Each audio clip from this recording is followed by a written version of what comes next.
The mighty Amazon jungles, home to half our tropical forests, are known as the lungs of planet Earth. Following a long-anticipated wait, a recent decision provides a glimmer of hope for the threatened region.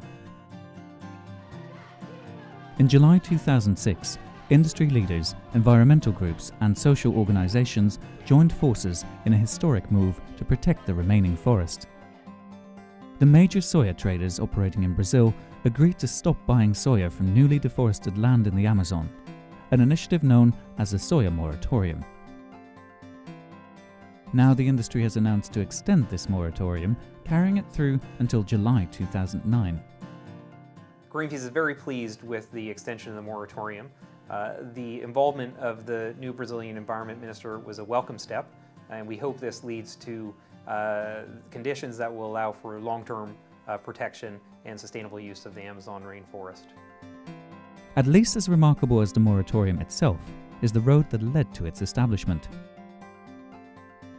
It all began with an investigation by Greenpeace highlighting the threat of soya cultivation to the Amazon.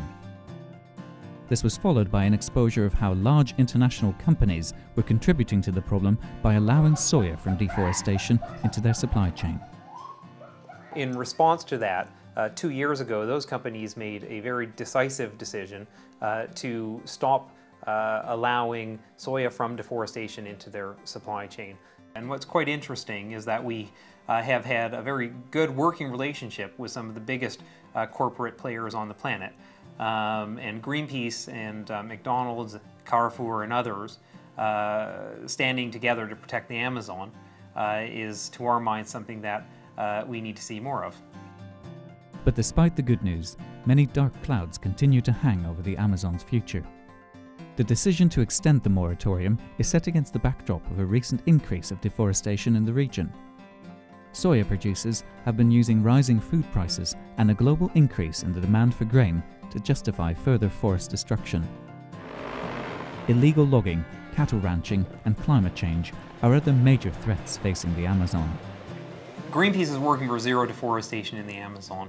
And so in terms of the long term, what we would like to see is a situation where the people in the Amazon will be able to sustainably use the rainforest without contributing to deforestation and climate change.